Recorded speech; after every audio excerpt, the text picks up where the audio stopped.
À l'image des grandes capitales européennes, et pour conserver sa position de leadership, le parc des expositions de la ville de Paris doit aujourd'hui offrir à ses utilisateurs des infrastructures répondant aux nouvelles exigences internationales. Cette réflexion et ce projet ont été confiés aux architectes suisses Herzog et de Meuron, lauréats notamment des prix Pritzker 2001 et Premium Impérial 2007. Paris se définit à travers cet urbanisme d'une clarté, d'une beauté cristalline.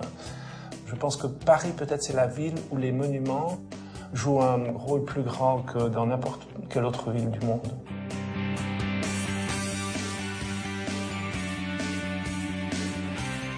Cette zone de transition a besoin d'un urbanisme plus clair.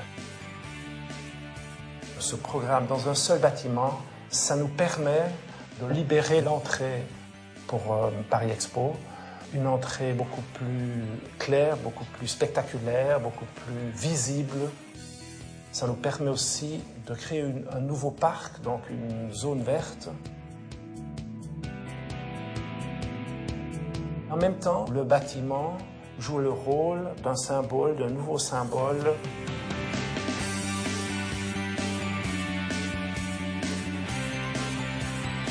C'est pas une forme faite au hasard, c'est une forme voulue, une forme calculée. C'est une forme écologique parce que l'orientation du bâtiment s'organise à travers l'orientation des vents, l'ensoleillement. C'est fait pour ne pas mettre de l'ombre sur les riverains.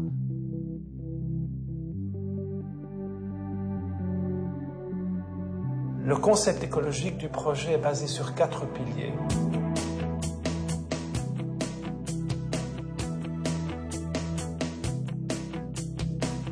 Ce concept est fait de ce bâtiment un véritable symbole pour une utilisation de la technologie écologique du XXIe siècle.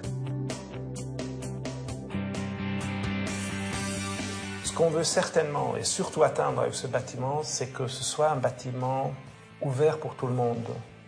Donc c'est un bâtiment qui attire les gens. L'accès du bâtiment se fait depuis la place, devant le bâtiment. Il y a des terrasses avec des vues sur la ville, sur ici les Moulineaux, sur Paris, sur Vanves, sur toute la ville de Paris.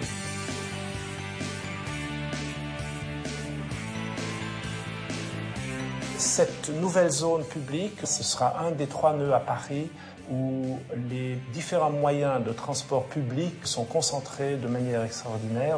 Donc on peut vraiment parler d'une véritable zone urbaine pour le XXIe siècle.